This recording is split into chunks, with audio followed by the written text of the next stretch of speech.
know, it's like for working, it's like, can I have time to do my side hustle? Like, they're not so much like, you know, can I have autonomy? You know, can I have like a flexibility to kind of like do my other things? You know, like, am I happy doing this job? Like, how is my well-being for this? Like, do you offer, you know, yoga studio, or like, what's your kind of the whole encompassing of life rather than the generations before, where it was just kind of like, you should just be happy you have a fucking job.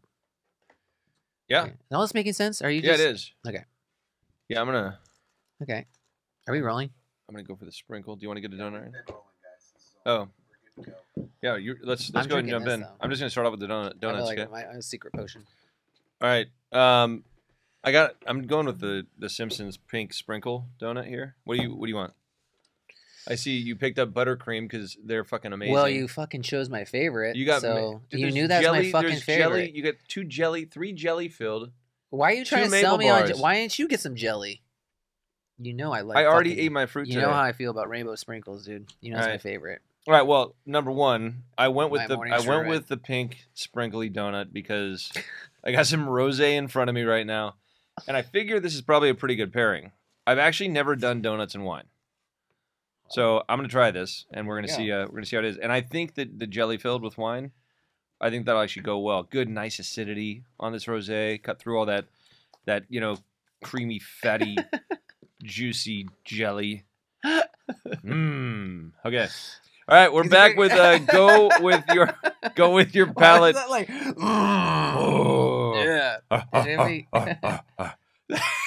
Was that the fucking Tim Allen? That was the Tim Allen. That was the Tim Allen.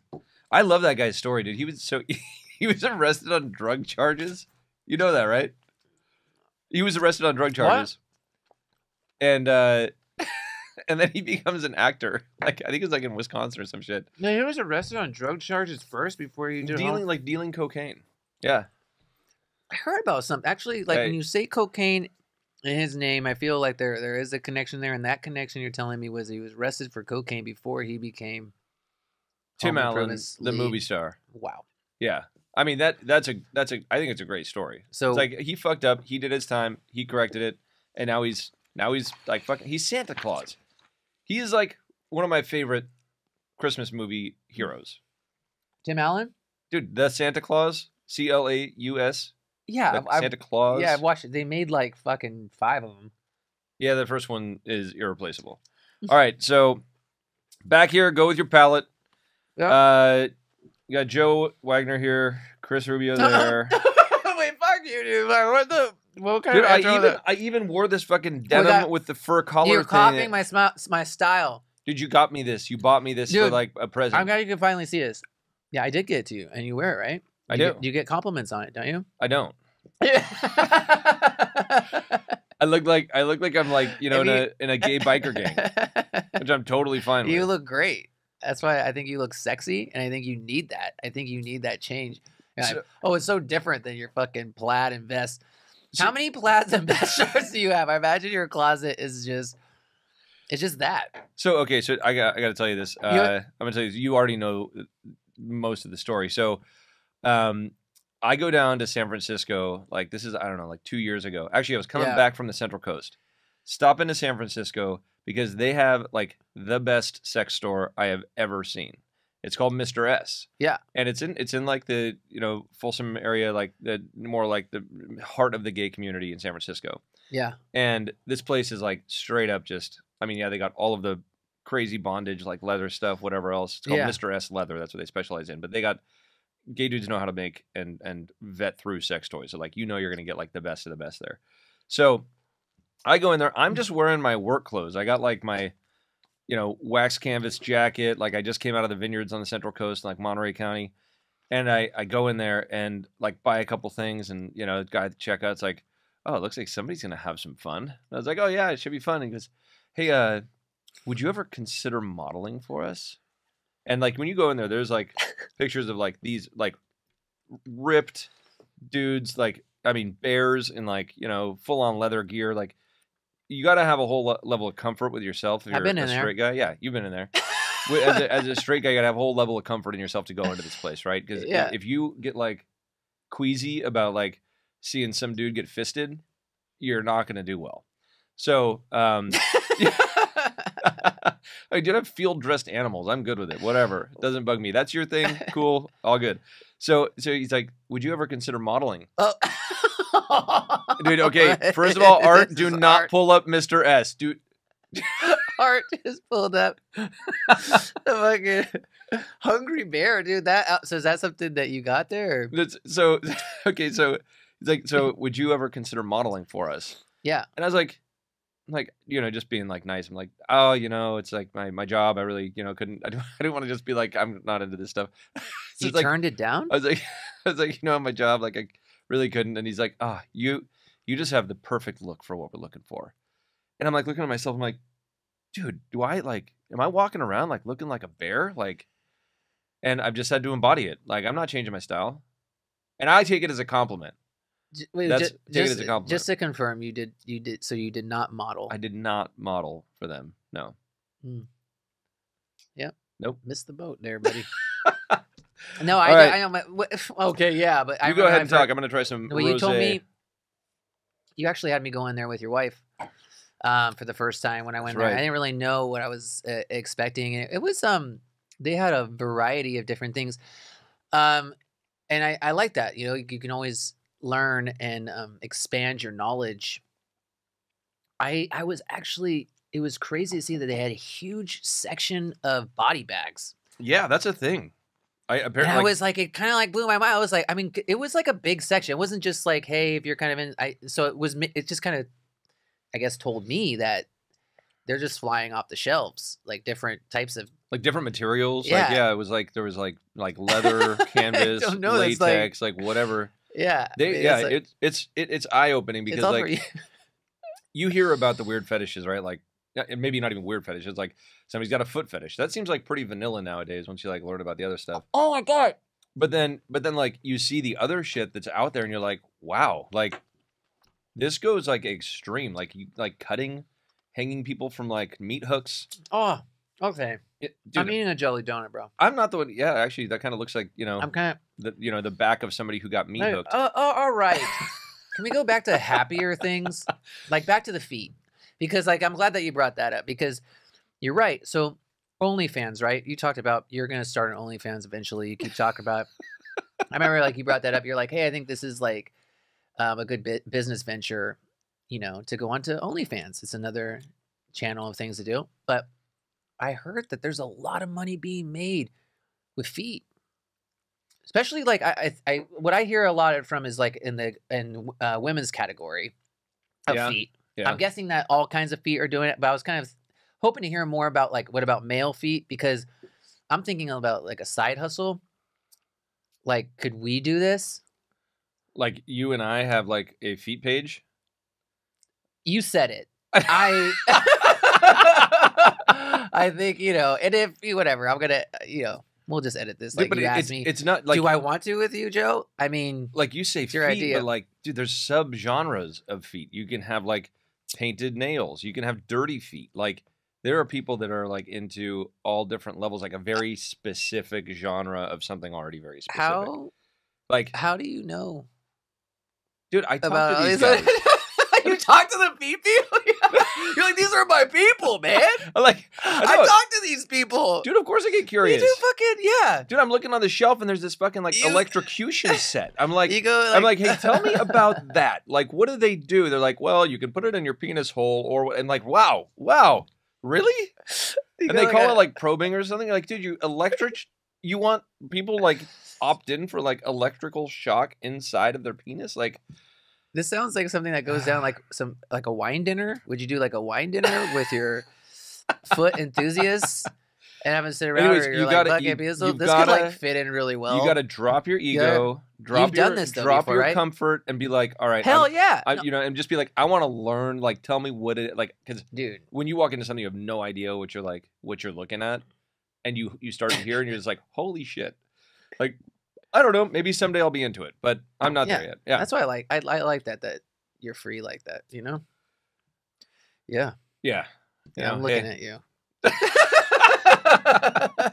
All right, dude. That was a fucking great intro. What? Yeah. What? Your best ever.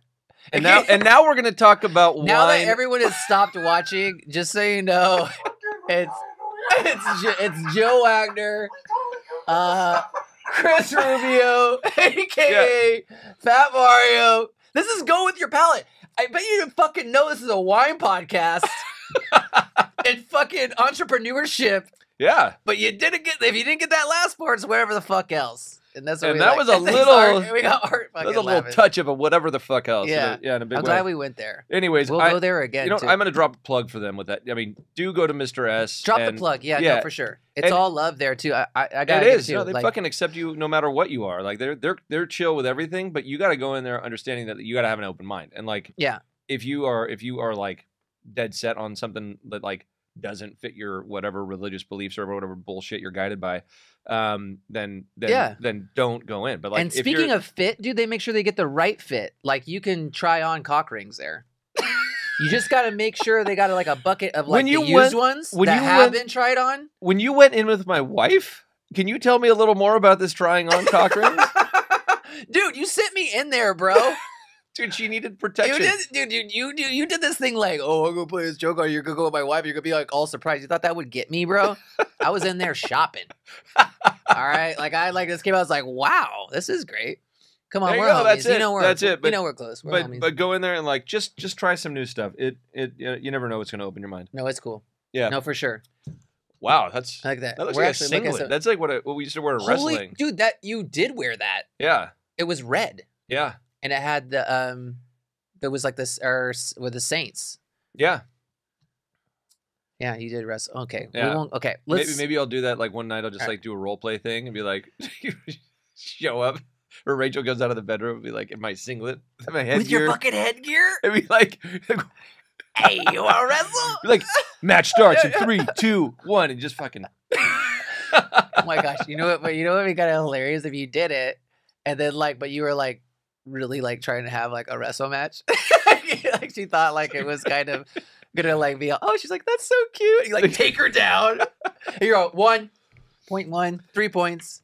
So I got a friend in LA actually. Speaking of like, you do, and I got a couple. You got a couple, dude. Stop lying. But this it's husband and wife, and so okay. he's like telling me, he's like, they've been married for like a decade or whatever. Yeah, and he's like, yeah, the other day, you know, like it's been stagnant, got some kids, like whatever, you know, like it's just like not as exciting as it was. Like all relationships, right? They evolve, and it might not be as exciting as, you know, and pleasurable as it was at one time.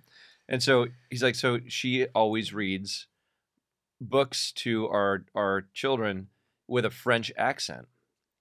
And so he comes home and she dresses like a maid and plays the whole thing off like total role play, French maid accent and everything. And he's like, dude, it was like I was fucking somebody else. It was amazing. Like it totally spiced things up. I'm like, oh, that's interesting. Like, sounds cool. I don't know.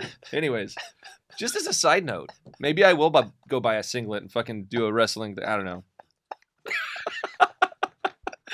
All right, let's get into the fucking agenda. Jesus Christ. Fucking you in your wrestling singlet, and then like your wife in a maid's outfit. Like, oh no, you're taking two role playing genres. I'm not saying mix the role play genre. Why not?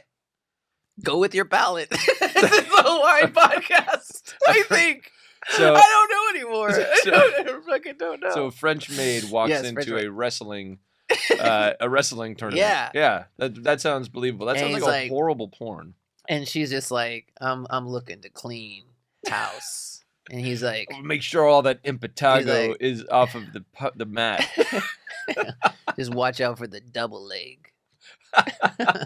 I'm about to fireman's carry you. Okay. All right. What do you got? You got. There's wine etiquette. Yeah. Well, wine etiquette. So you do a lot on wine etiquette. By the way, that was a really smooth transition. I don't know if you got that. Just, you know. So yeah. Okay. Go ahead. That was wine smooth? etiquette. Holy shit! I'm gonna take a bite of this jelly donut. So yeah. So what is wine etiquette? Yeah. Well, this is cool because this is what I always like too. We talked about wine etiquette. We have a lot of fun with it. Everything down to how to pour wine, how to hold your glass, you know, if you're gonna cheers, like don't do it with like the top of the glass. You do it here. Get that ring. Yeah. Oh, you heard that? That was a good one. Yeah. You know how to taste it, and I know that you got this down. I mean, you always obviously been to done a lot and different venues and stuff like that, wine dinners, all that shit. But like, the cool thing is, I think, is like growing up here, being like a farmer first. I mean, like, do you ever kind of think? Okay, here's my first question. Do you ever kind of think like some of the stuff is? Let's just be real, dude. Do you think some of it's kind of bullshit, or are you always kind of like, yeah, this needs to be like the proper way to do things? But it's like, yeah, it's like everything. There was a reason at one point, whether it be like from a quality perspective or a presentation perspective or just a purely etiquette perspective, right? Like, as like saying, when you're setting your table, do you set your silverware properly? Like, do you do that exactly all the time, or do you just like, I'm just going to put the silverware on this side and whatever, that sort of thing. So I think there's some like traditional elements that like are nice to uphold, just because at some point, if nobody upholds them, they're all dead. Yeah. Right. And so you could say like the same thing for chivalry. How do young boys know to open a door for a woman? And I might get canceled just for saying that, because apparently people think that you shouldn't be doing those things anymore. But I'm a little bit of a traditionalist in that way. And if you don't carry those in your life and pass them down, then they're going to be gone. So I kind of think that even the ones that are bullshit, there's a time and a place for it. Why not? Like if you're going to be even down to the glassware you're using, it's like if you're out for a fancy dinner or you're doing a fancy dinner in your house and you're like, I want to make this elevated. So I'm going to pull out my white wine glasses and my red wine glasses, because I know we're going to start with whatever, a Chardonnay, or my Burgundy glasses if you want to get real specific. And then I'm going to my larger Bordeaux glasses because I'm having a cab with the main course. And so I think some of that, like, I mean, I can just take this glass right here, a rosé. I could finish this glass, open a bottle of Pinot, and start drinking out of the same glass, even without a rinse. So if it's just like casual, I might do that. But if I'm actually, tasting or trying to enjoy it or trying to maximize that experience, I'm going to go to the more traditional route. Yeah. Is it absolutely necessary? Absolutely not. Yeah, I don't think so. There's a time and a place. And like you said, though, too, like I think, well, like for holding the wine, like we've talked bear a lot. claws? Yeah, you got like the video about bear clawing your wine. Yeah. And like you said, that actually, there is a reason why you don't do that when we're talking about like the temperature that you're having your wine at, why the glass was designed that way. Yeah. Right. So you got the stem to hold the stem, so you don't warm up the wine, so the serving temperature is maintained in the glass. And so bear clawing kind of goes against that. Now, a lot of people just use stemless glassware now, right? And so it's like you're holding the bowl of the glass. Do you think that was the bears? Do you think they were like, we want to we're gonna make glassware for ourselves? Or is that like the wilderness? I actually think it was probably somebody who's getting tired of breaking wine glasses in their dishwasher, and they're like, why don't I just fucking take the stem off? That too. But no, I mean, yeah, bear clawing, I do think that's like, that's a little like, I mean, you don't need to bear claw a stemless wine glass. Like, you can grab it with a couple fingers. Yeah. I just think bear clawing looks a little trashy. No matter what. So well, when you're grabbing it with a couple fingers too, so there's also etiquette of how much wine should be put into the wine glass, correct? Yes. And you should really be like quite a bit below the whitest point of the glass. Okay. So I poured you this glass of rosé, and you're pretty much at the whitest point. So that's a heavy pour. But you go into a restaurant, and they're like, I don't know. I've seen like they'll have like a graduated sizes, right? So it'd be like, you want the 6-ounce pour or the 9-ounce pour? It's the same glass, and it's just like they just fill you up more for a discounted price for that extra 3 ounces or something. So, I mean, there's really no rules when it comes to it. I mean, I've drank wine out of mason jars, out of styrofoam cups. You do what you got to do when you're in desperate need. You do it. Yeah. And I will say, have you ever beer bonged wine? I have. Did that? Yeah. Yeah. I will say though, styrofoam cups are actually, like, if you're at a picnic, I would go with styrofoam for wine, and I hate styrofoam, so I don't buy styrofoam anymore. First of all, because I do think that is a horrible product. But like back in the day, I would choose a styrofoam cup if I was going to be pouring wine over a little like plastic, Chinette cup kind of thing. Why? Because it maintains temperature. especially if you're outside. Yep. And also, it literally has like no character to it at all. Like plastic, you actually get some of that character, a little bit of like that.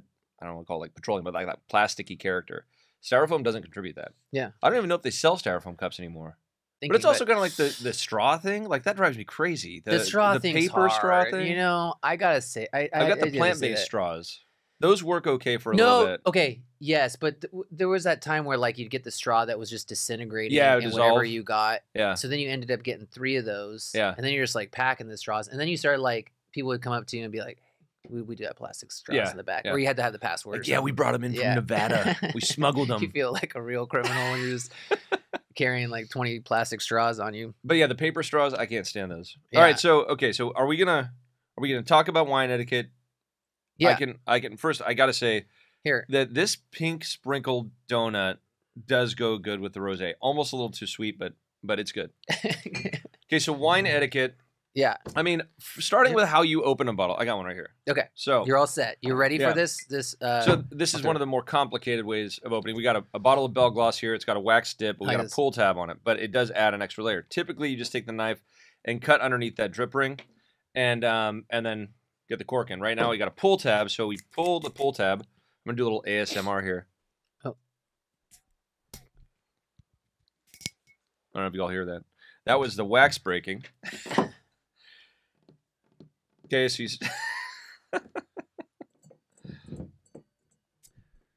go ahead, drop your corkscrew into that cork, and then what you want to do, etiquette-wise, you should be always showing the label to the customer or whoever's going to be drinking it. That's kind of what you do at the highest end of etiquette. And then but I'm just kind of doing the bear on this one. Pop. Nice.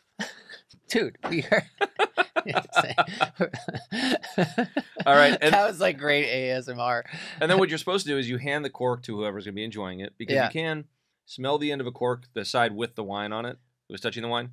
And if it does smell like a wet cellar or like wet cardboard or like musty, you're going to be like, whoever makes that first smell, they're going to be like, oh, okay, it smells like it's corked.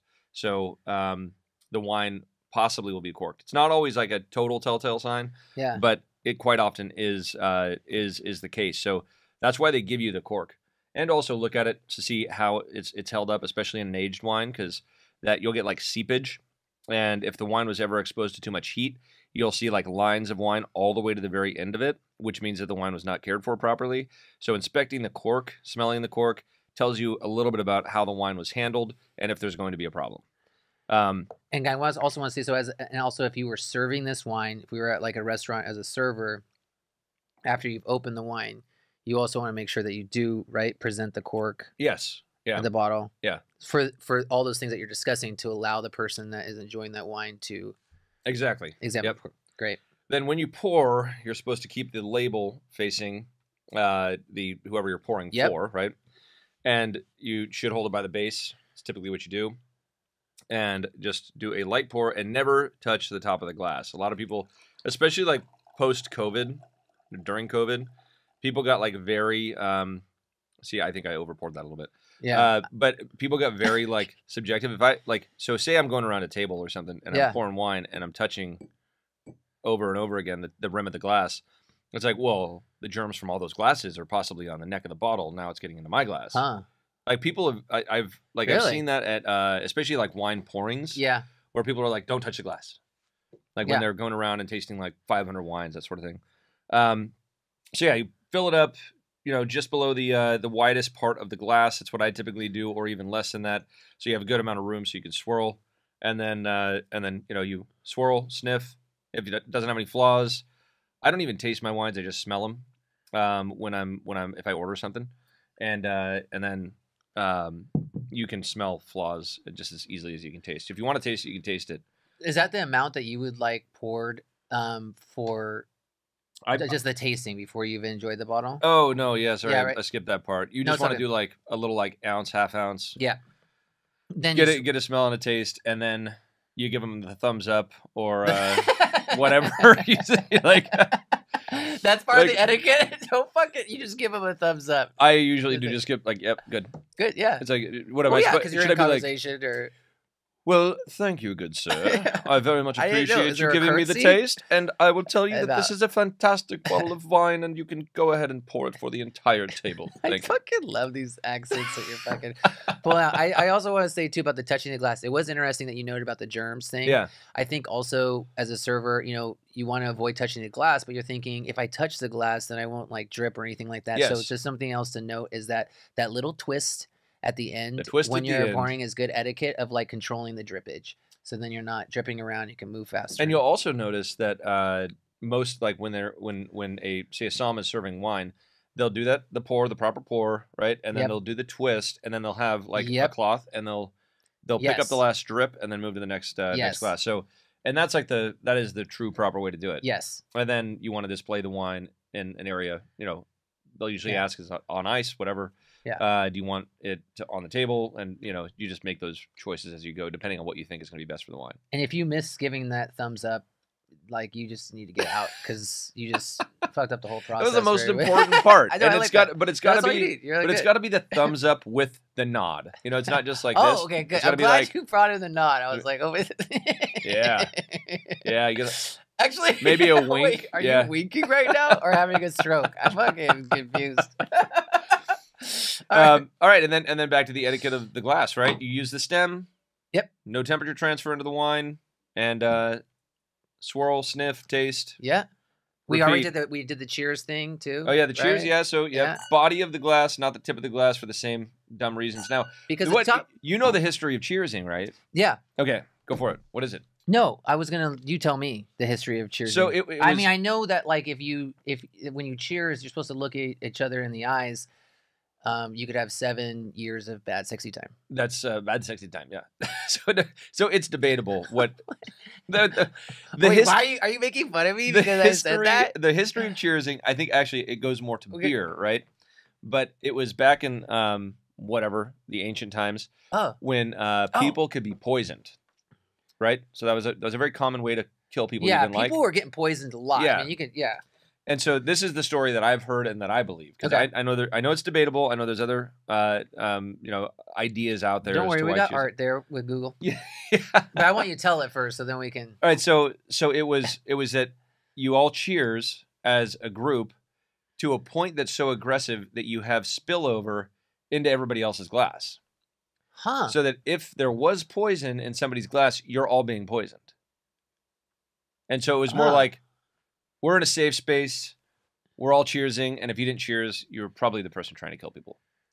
And I would That's imagine they just interesting. sacrificed you or something. I mean, that's what I would have done. Whoa. Been like, I mean, I believe it. it's like, dude, That makes sense. Yeah, actually. Chad did. Actually, Art just gave you the thumbs up. Chad sat out of You're this right. cheers. Like everybody gets together, like, let's murder him. Yeah. Wow. That's Don't cool. drink anything. Let's Yeah. kill him. That's cool. Okay. Yeah. Awesome. And the pouring. So if it's actually possible, why don't we bring up can we bring up this dude Joe the winemaker on TikTok? Oh God. I'm already right here. How do you fucking feel? How do you feel, dude, just getting stopped on the street? People just they don't they're just like, hey, dude, what's up, influencer fucking from TikTok? Yeah, I feel There pretty. you are. I feel pretty discounted in my real life. I'm like, did you know I'm also a father and a winemaker? I mean, not like an ordained father. Like I have children. So, like, Father Joseph. You call me father. Call me father. But no, but it's like, yeah, it's like, I mean, I get more cred for my TikTok on the street than I do for my, fucking real life shit. Okay, so this is the And yes, it is embarrassing to answer the question you didn't ask. I like let's see the one where he's like pouring from behind the back. Look at that one. Look at that shot. Oh yeah, this is all. Yeah. You know, you kind of like dripped that. So that was like a behind the back one. Oh, sorry, Art. Can you go back? But yeah, you guys on the 'Cause he- social media side are doing a good job. Like, I mean, Oh wait, what is that a compliment? Hey, we are. I'm gonna make hey, sure we're note recording this, that. Art, as I gave Chris and Sabina a compliment for the first time in their Yes. lives. Yes. We're making a mark on the table. Thank you, and it does Sabina. not at all mean that you will be getting a bonus. Okay, let's just go down to the other video. I think it's down further. All right, while we're looking for that, though, yeah. I'm going to go back to breaking code on etiquette, right? Because... Oh, there we go. How to pour your wine. Oh, you want to break a code? Or No, I'm just saying, like, it's okay to break code. Like I said, like mason jars, styrofoam cups, whatever. Who cares? Oh, hell yeah. Yeah, it's totally fine. Yeah, and I like, It may not be the best service to the wine, and it may not be the elevated experience you're looking for, but, you know, any port in a storm, right? I mean, you got to, like, you do what you got to do. Oh, you know, we also have, like, stuff, you drinking out of the bottle. Yeah, that's... Sometimes I like to take it from the natural habitat. Yeah. All right, hit it, Art. I mean, we're just going to go through. This is a quick video from Joe the Winemaker on TikTok. We got the waterfall, the fancy. See, that's more proper. Trick move behind the back. Yep. Impressive. Impressive. On my How do you head. balance that? I got a flat head. Behind the back, made a mess. Looking like a drunkard. Sparrow, stumbling. That's one of my favorites, actually. We should actually do that at a restaurant. People fucking hate you. That was just you holding it in your mouth. There you go. Drink it out of the bottle. Now that's like truck bed. Whoa, dude, that's fucking impressive. The way that base fit in your mouth, dude. If you're not here, I mean, you can check out these videos. But the one is he took a base of the wine glass, and he took it all in his mouth and held it and poured it a perfect glass. Thank you, Chris. I'm gonna go back to the Desperado. The Desperado. Oh, okay. Okay. Yeah. What's that? Jesus Christ. What was? You gotta like. You got like a sex addiction. All you gotta do is talk about it. I'm not. I was impressed, dude. That was. All right. Okay, but the Desperado. Yes. First of all, if you don't own a pickup truck, you should probably buy one because they're great. Like, wait, you can throw anything in the back. If you buy a Ford, go ahead. I'm so disappointed you said that. Dude. No. I said a pickup truck. Fucking Ford. It's all about the Silverado. Don't get this guy started. All about on the Silverado. Chevy and Ford, dude. He likes to talk so much smack. Okay. I've driven both plenty of times, and I know what works. And Dodge is not even in the mix. Okay. I mean, they're good for a short period. But no one said Dodge. Yeah. Thank you. At least we agree on that. And you only like Ford because your dad drove a Ford, but your dad doesn't even need a pickup. Dude, what? Your dad doesn't. He has a new Ford. He has an F-150. Oh, that's right. Yeah. He got one of the new ones. Yeah. But he had like a 84 and with like the bubbled up I don't know like such good car terminology, but that people would actually stop by the house and Chris, it's called a step side. No, not the step side. Over the tire, you know, it like bubbles out. Yeah, it bubbles out because it's a step side. So the bed is actually narrower, and then the fenders bubble out, and then there's a step in between the cab and the fender. Yes. It's called a step side. Also called a fuck you. And where did nobody teach you about the basics of like life and manhood? I know what a step side is, dude. You I'm never gonna let you're never living this one down. It's got the bubble over the tire. So the other night, Rachel wasn't really like thinking, and we're having a conversation, and so we're like, we got some like bulk wines, right? And so there you go. There's a step side. That's a step. So I know what a step side is. Okay, I'm talking about right there. The fender. So it's not a step side. That what? Dually. No, dually. No, dually is for dually. You fucking That's learn, not dude. a You're dually. never gonna learn this. You're never gonna live this down. Art, pull up dually for me. A dually has 4 tires in the rear. And I just said it like bubbled out, dude. You try to like. There you go. That's a dually. It's 2 axles with 4 tires in the rear, so it can handle a heavier payload. A step side has a step side and happens to have fenders that protrude out from the bed because of that design. That's a dually. See? It's got a big old ass end on it. Yeah. Yeah. Okay. Art, I'm sorry, but can you put in fender? I want to see what the picture looks like when it comes out. I'm just gonna say not fender. Sorry, step side. The guitar fender? Put it in step side. Yeah, do that. I'm just gonna let you guys know. You guys should all be prepared to shut the fuck up. Anyways, if I could just finish my story. So people I was in the middle of the story. people used to stop by his house. Oh yeah. Offering all kinds of shit to buy his truck, even though there's no for sale sign or anything like that. Even at one time, someone actually came with like 4 guns, and it was actually a true offer, but it was weird because my dad was like, "Why does this dude show up with like 4 fucking rifles?" And like he was like, "Dude, I got these 4 rifles and like $3,000." And like he was trying to do just like a black market trade. Yeah, dude. Like, and my dad was like, "No, dude. Like, I don't know. He's like, I don't know if there's blood on these guns. I don't know if they murdered somebody." Guns? But that was the day, dude, where people knock on your door.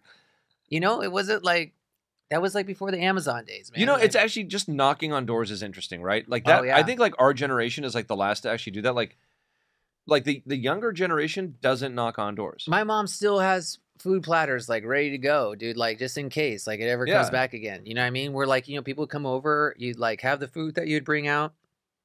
Excuse me. Bread, cheese, whatever, you know, because you didn't know who could stop by. I mean, nowadays people are just like hiding. No, it's like they don't just go over there. They'll like go to the house. They're like, "Hey, I'm at my friend's house," and they'll like text them like, "Hey, I'm outside," instead of like going up and knocking on the door. Yeah, like that's like the kids nowadays. Yeah, I'm like, dude, just knock on the door. Like I don't. It's weird. Yeah, I mean they're like, but that's the difference. Why like, would you not Snapchat? That used to be you go up and you knock on a door, they answer it, you go inside, you chit chat. Now it's like nope. You keep your distance. I mean, I think actually our generation is the one that's more like I'm here and texts. But that like trickles down to like the younger part of our generation, the millennials. But then you have like this next generation that is like, I don't even think they'll text back. They'll just be like, "Yeah, I'll be over there like later today," and then like no time frame, and then like just randomly just show up and be like, "Yo, I've been like sitting out on the curb for like an hour. Where you at, bruh?" Bruh. Oh, now we're talking about generations. I thought let's talk about generations. It's time to talk about generations. These are Well, we're in some trying times, and I feel like the old guy now who's like these youngsters, they're gonna ruin our society. I know, but like, I think you kind of luck out though, because you have 6 kids. Yeah, and I feel like you're able to actually be bilingual in these slangs generations. You know what I mean? Like, you know our language. Yeah. I mean, you also know Spanish. I mean, so you know, but you know, what I mean, that's another note. But like, yeah, that's cat, bro. On God, yeah, you know on Spanish. And but then you can speak their language. Well, you're kind of telling me about new shit too. Like, what were you just telling me the other day? It's not Riz. Yeah, it means like it's like what we would have said like game, right? Like you have the ability to like get a woman to be attracted to you. Or a person to be attracted to you. So swag. Yeah, swagger. Yeah. Yeah. So that's Riz. So I don't know what the like Latin root of Riz is, but like and then there's different types of Riz. You got like unspoken Riz, which just means like I'm pretty much fucking eye candy and the ladies like me. So it's like why don't just first of all, don't be cocky. It's ridiculous, but yeah, the words, the terminology nowadays. I know we all had it. Like every generation had it. I wonder what the terminology was like. If I was like a super cool guy at like 17 years old in 1920, like what were the words back then? Do we have like a dictionary? The bee's knees. That's like that shit. Yeah, like. That's the cat's meow right there. Yeah. My God. Yes, the cat's meow. My God, my golly, that's the cat's meow. You're the bee's knees, honey. Yeah, that's doll. Yeah. Yeah. And now they're called birds. Yeah, if you have multiple girlfriends, is the flock or what? Yeah, if you got multiple. If you got Riz, no cap. You don't just have a bird. You got a flock. Yeah. Yeah. Yeah. And all of these boys that are talking multiple partners. You got your flock. And then, I don't know what's beyond that. What's beyond a flock? I mean, I don't know. I mean, there's body count, right? Migration, body count. I got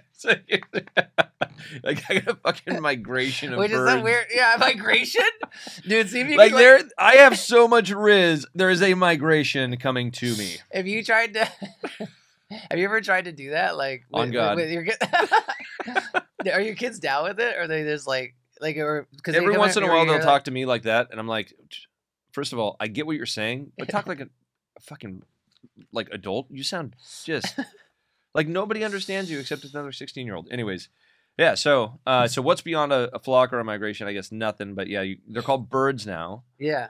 We used to call them girls.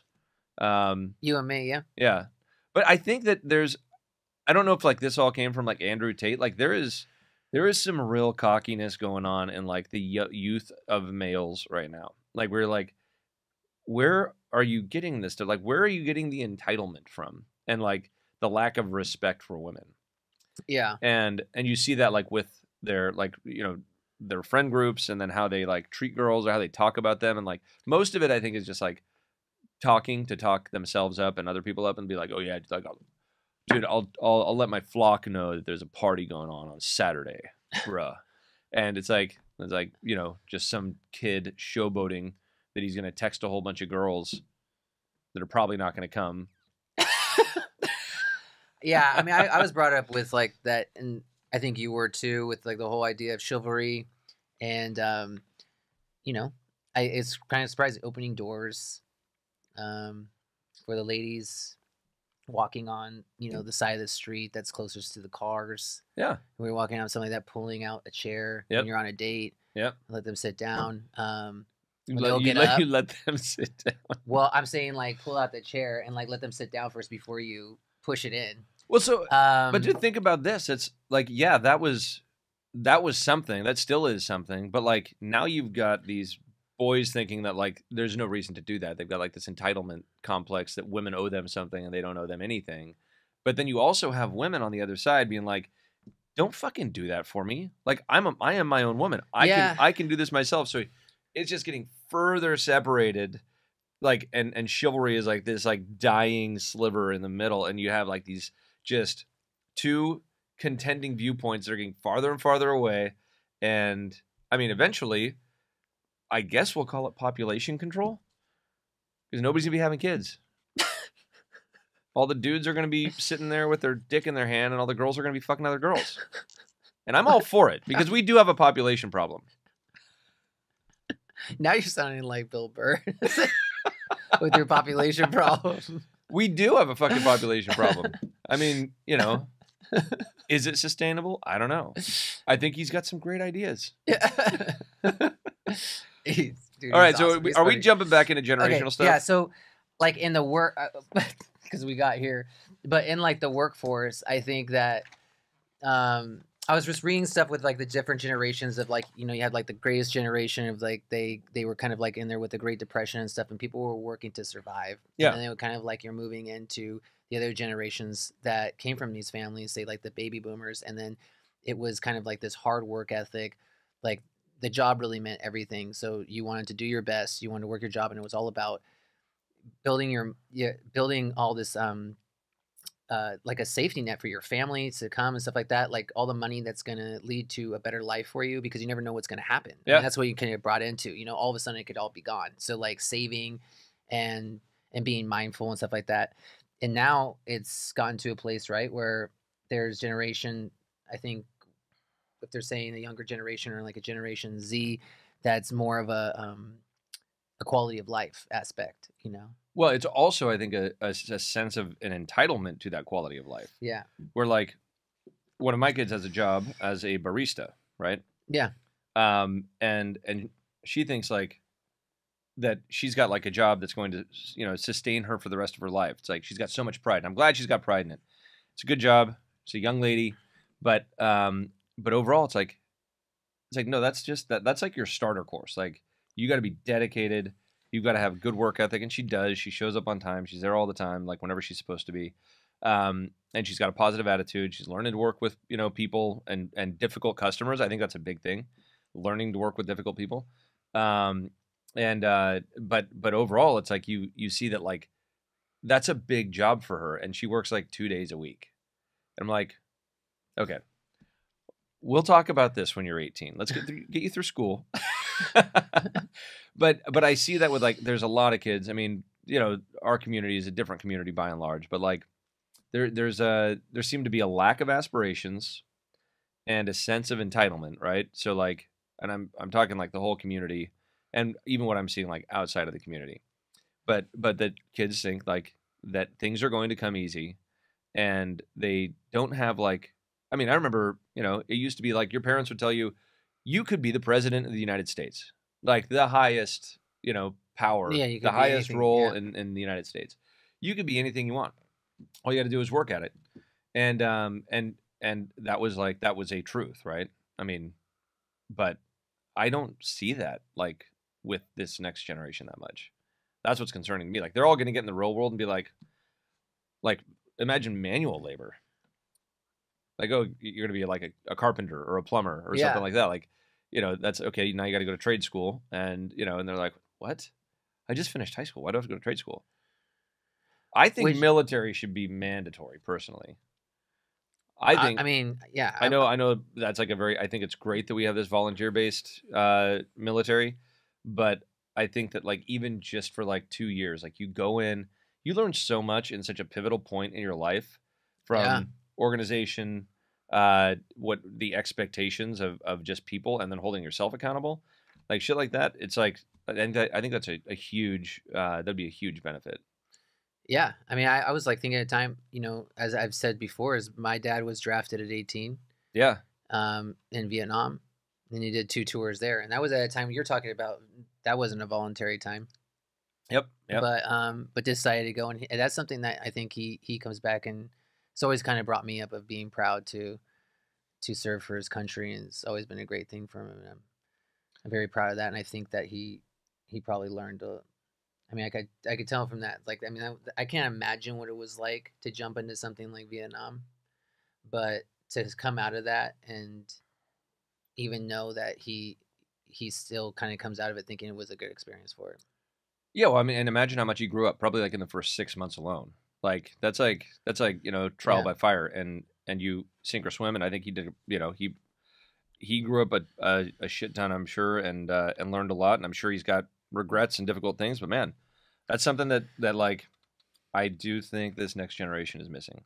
We got our generation, which is a mix of kind of like, there are people that work really hard, that are really dedicated, and I've seen a lot of them. We got a lot of great people on our team that are in our millennial generation. We've even got some like boomers, like going up the ladder, and those guys are old school, right? Yeah. Guys and girls, they're old school. Like that's kind of like similar to that greatest generation thing you're talking about. It was like you get a job, you excel, you focus, and they're great like assets from the perspective of like teaching the younger people a different perspective. Yeah. Because without that wisdom, like everybody's just kind of going along at their own pace and trying to learn. But wisdom is something that I think you're like more open to it when you're like in your 30s. I think in your 20s, a lot of people are not open to hearing wisdom. They think they already know everything. And then at some point you get humbled. Yeah. And when you get humbled, then you start to listen and understand that you have a lot to learn. And there's no sacrifice. I mean, I remember I thought I knew a boatload of stuff when I was like in my mid-20s. Looking back, I didn't know shit. Yeah. So sit down, be humble. Sit down, listen, listen to those fucking stories. And as I got older, I actually loved listening to stories like Rachel's grandmothers. Like whenever we were together, I would just talk to them about I love that too. Yeah, tell me all of this shit, like whatever, and it would just keep on flowing, and you just learn so much, and it was awesome. They say, I mean, with this, history repeats itself. There's so much to learn from the, to gain from that kind of wisdom. Oh yeah. Hey, I just thought maybe we'll end with this video that I thought is a conversation I came across of Gen Z breakup. And because I'm always just curious about like if you could maybe like if you get this translation better than I do. Okay. And maybe we'll have Art bring it up. What's up? Sorry I'm late. I was hanging out with some homies. Say less. Vibe check? Pop off. I saw your Finsta. Why are you being sus? You're the one being sus. Dead ass. I was just trying to make some friends. Friends? No cap? On God. I heard about your body count. Bruh. Broski, that was the past. Why are you being cringe? I'm not cringe. You're cringe. You're being cringe. Trying to catch these hands? Nar. Shakes my damn head. Now you're being chuggy as What's chuggy? Okay, Boomer. I thought we were busted, Boo. We had a whole ass vibe. Vibes is jank. For real, Chief. I'm unsubscribing to this trauma. Trauma? Trauma. Trauma? Our whole relationship is trauma. Period. Period. Big yikes. That hits different. I want to try ethical non-monogamy. Is that a supplement? Nar. Polyamory. Polly want a cracker? Nar. I want to be open. I'm open as fuck, boots the house down, slay. Slay? I can't have you living rent-free in my head no more. Sheesh. Yeah. Her. So when does this start? ASAP Rocky. Can I at least catch one last sneaky link? I'm going to need you to take several seats. Bet. Wheels up, King. Deuces, queen. So like, what's up? Like, what just happened there? Is that the kind of conversation? I'm gonna need you to stop living rent free in my head anymore. Deuces, queen. Oh man, I didn't understand the deuces thing. I don't know. Is that deuces like peace? Like peace. Is that like bye? Yeah. Okay. I didn't get that, but everything Peace out. else made total sense to me. He basically they're breaking up. He was kind of asking for her back, and then and then like as he realized like it was kind of over, he asked to fuck her one more time. Yeah. That's the sneaky link, and then she slapped him, and then they said bye, and that she didn't want him to, be taking up any of her mind share anymore. And she was out. She's out the flock. She's no longer his bird. But she was breaking up with him. She was being a little rough, no cap. God. I mean, it is we had our slang, but like we didn't have a whole nother language. Like that's a whole nother language. Yeah, so it's like I don't know. I mean, like, do we want to put this out? I mean, it's like I don't want to like think like it's not being hip, We're staying on track, your kids are keeping us hip. They're keeping us hip and You're not yeah, a little annoyed, yeah. Okay, so all right, so we got okay, speaking of lingo. Oh yeah, so we got the list, right? We got a list. We're gonna jump through this list. Yeah. As the crow flies, I actually use I like this yeah. all the time because it does describe like a straight line. Yeah. Everybody's like from the winery to Dairyman Vineyard. How far is that? You're like 20 miles as the crow flies. Yeah. But it's gonna take you like an hour to drive there. So it just tells you like, oh, it's it's that way, 20 miles in a straight line. Soup to nuts. This is an interesting one. I chose these are like two these are some of your faves. I do use this. You throw those around, and nobody actually really knows what soup to nuts is. I feel like what I like about it is that you continue to use it like in your talks and stuff like that, but don't you realize that you have to explain it? People know what it means. That's the thing. I just thought it would help. They understand. You want me to say like the whole kit and caboodle? Yeah. Like, is it? Yeah. We're gonna get to that. Yeah. Don't jump ahead. So you don't even have that on this list. No, but we can look up. So I think. Okay, it is. So soup to nuts is a term for like what dining used to be, where you started with soup and you ended with nuts, and then everything in between. So you're saying like, it's everything. So like the whole process, all the elements, all together. So if you're saying, I made this wine soup to nuts. That's like, that'd be like I planted the vineyard, grew the grapes, made the wine, bottled it, whatever. So that'd be like an example of it. Yeah, and I like that saying. Oh yeah. So I mean, here, what's a good thing is Art. If you could bring up the that BuzzFeed section on that link, but where I got paint the town red. Okay. So I'm thinking about this. Okay, it's not only just we have like these sayings that we say, but I also am always interested to kind of look up the history of like where they actually came from. Yeah. That you don't know. I have a book. So do you know? That goes through all those. You have a book? Yeah, there's a book. I mean, you can find it online. Okay. Yeah, but it's. I don't know, but I don't know where they all came from. I know a few of these. I figure the ones that I actually use, I need to know the definition. Tell me, we got some here. Okay, like a sight for sore eyes. Well, do you use that one? No, but that's a pretty self-explanatory one. Okay. Okay. Well, just so you know, it sounds like from here that it came from Gold. Okay, so do you know what paint the town red is? Why? Yeah, like if you're gonna go out, and you're gonna fucking rock it up. You're gonna like crush it. Yeah, but you're going out. what's the history? Where did it come from? Okay, so if I were to say paint the town red, I'm gonna say that yes, I know the meaning of it, right? We're gonna go out and tear up the town, like, just have a great time. Like we're going to Vegas and we're gonna paint the town red. Yeah. So if I were to just guess what it means, I would just imagine that it's like a red light party. I have no idea. But like, where's the history of paint the town red? Yeah. So they're thinking that maybe it came from bonfires, heat from oversoaked paddle wheel boilers. So this is actually a pretty that's a pretty like gray one. There's not really like a that's solid. Weird. I actually thought that one was gonna. Yeah. That one was. What gonna about kill. bite the bullet? Because I know what it means. I don't know what it may be referring to. Yes. Art, do we have a? Can we check out the history on bite the bullet?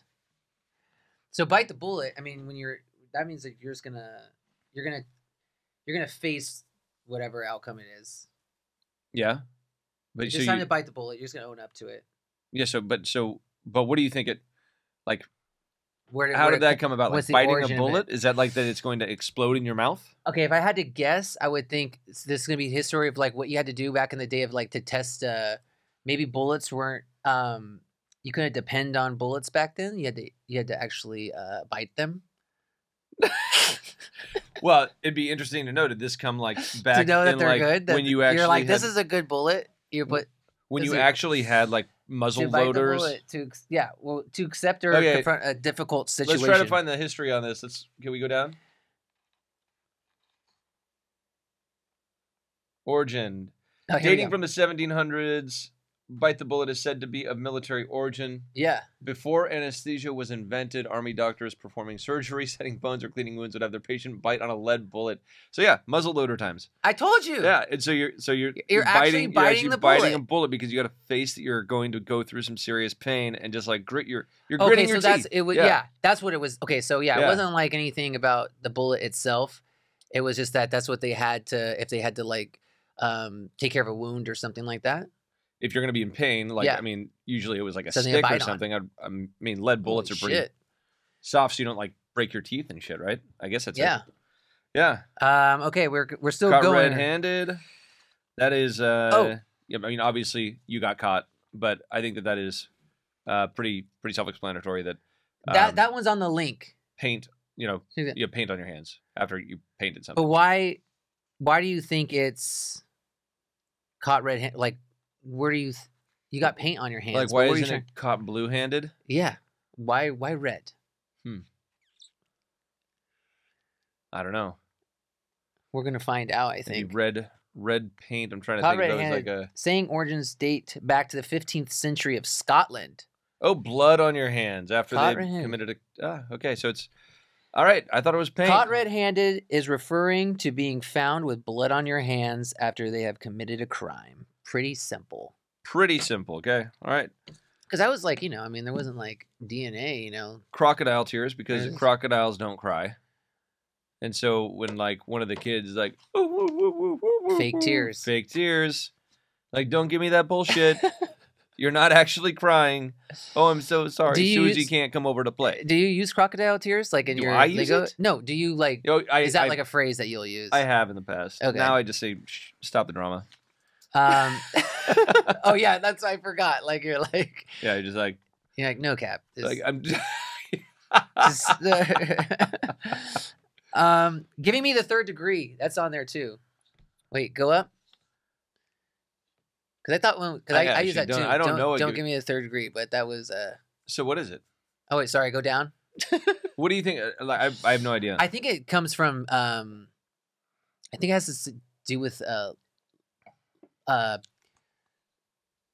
actually don't know. Okay. All right. Maybe we'll find out. All right, but I think we should. I think we should move on to horrible bosses. Yes. Okay. Let's hit that. But yeah, I gotta say, like, anybody out there listening, like, look these sayings up, because these are actual sayings that have lasted through generations. As the crow flies. They're still relevant. Cap, Sneaky Link, whatever. Like, those aren't going to last. Those are going to be dead in like 5 or 10 years. Or it's going to be like, oh, dude, that guy is so behind the times. He still uses like bruh. And we'll keep coming back to this because there's a lot of sayings out there. I'm always like curious about where We the should just like come make from. that a segment. We'll just do like 3 sayings at a time. Yeah. Yeah. Let's like break that down. Bring that. Actually, let's bring that book I'll in. see if I can find the book. All right, here we go. All right, horrible bosses. bosses time. I was 21 in college. This was in the summer of 2016 in Boston. I was in college working on campus in the school library. There was this woman. She was 12 years my senior. Okay, so 33 years old. She also worked at the library, and she was married. And her husband was in the military. Oh, I see where this is going. Now, she wasn't my direct boss, but she was my superior. And I had known her for a year or so at this point, and she was always very bubbly. There would be interesting interactions, but I always assumed it was her personality, especially because she was married. Anyways, one day I'm in her office, and she starts flirting. She tells me she's getting a divorce, but I still walk away. In my mind, I just let it go because it really didn't bother me, but you know, karma.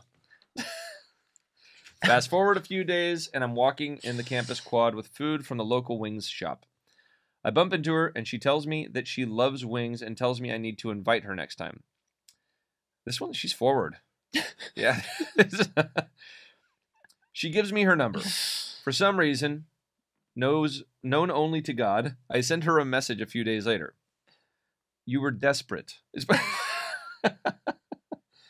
We start going out. Her divorce is finalized, and she's taking care of me. I'd like a little more detail on that. Is it like financial? Well, we got it. Keep going. We got a sugar mama? Keep going. We spend the whole summer going out to the top of the Prudential, Martha's Vineyard, Red Sox games, up to Waterville. Shopping, we went to dinner. I met her sister and nephews. It was the best summer of my life. Anyways, I come back to California for a few weeks in the fall, and when I get back, things fizzled out. It is what it is, but she was the love of my life. Oh, man. That's really sad. Wait, why is that sad, dude? He said it was the love of my life. He had a great time. Yeah, and it ended. I mean, that's like, first of all, not a real horrible boss story. That actually sounds kind of like, most men's, like, one of their fantasies. It sounds like The Graduate. My boss who's the librarian fucked me. He said that she took care of him. I'm sure in multiple ways. And it said that the divorce finalized, so there wasn't like infidelity or anything. Yeah. Okay. She was just looking. Do you think that was like just that was like I mean, how like these details the divorce was? Is that what she told you? Yeah, exactly. Yeah, all right. I mean, that's you're waiting for the military husband to come back and cut your head off. Shit. Yeah, I mean, I don't know if either of them were in the wrong. I don't know if you're taking it at face value. It's like, I mean, if it's not, I don't really know what the situation was. Was like this an intern thing? Were they close, or were they like working in totally different areas, or like they just were talking and flirting? And, yeah. Well, I don't know if I could actually like say that was a horrible boss thing to do. Now, I do, but I wouldn't ever do something like that. I thought, why don't we just kind of like turn it up a little bit? Maybe don't you think it was a good change? A good change. Oh, you mean for the story? Yeah. I mean, I'm glad the kid learned something. Good for him. I think. Well, I mean, I think ethically, like, we wouldn't want that. As a leader, you wouldn't want to, tell someone, "Hey, you're gonna take me on a date next time to go get some wings." I've never done anything like that. That's a horrible idea. Well, there we go. Horrible bosses. See how that connected? It seemed to work out pretty well for this guy. Yeah, but I'm glad it. But and probably for her too. But I wonder. I'd be curious as to why it didn't come back to, like, why did she get bored? Did she want somebody with more maturity? Was that just like a sneaky link? I kind of think, I think that was just kind of like the path that it had to run. Sometimes you don't know why people are in your life for the time that they're in it. But you have that time. You had a great summer. And for a very short period, I dated a girl who was almost 20 years older than me, and I learned a lot. So, I mean, this is great. So I got to say, You got to. You Look, got we have to. the cliffhanger. That's gonna be on our next. Stay tuned. Okay. Oh, great. Okay. I wasn't actually going to get into detail. Oh, but we are though now. Until next time. That's it. You gotta remember when Joe was 20 and he had the summer of his life. The summer of my life. Yeah. All right, everybody. Garth Brooks' song, isn't it? Yeah. Oh, that's Garth right. Brooks song? Yeah, yeah. You sing Garth Brooks? How's it go? He's. I don't remember what it is. Oh, But yeah, it's basically like you just sing. older women learned a bunch. Yeah. Okay. Yeah. All right. Until next Oh, that time. I is- hope you guys enjoyed the show. We are going to be back here soon enough. Feel free to reach out to us. horrible.bosses@coppercane.com. Hell yeah. Or just send some comments into us. We'd love to hear what you want to hear about. Otherwise, we're just going to keep on talking about wine, business, and just fucking around. So And we'll Thank get back you. to these phrases. Thank you. Peace.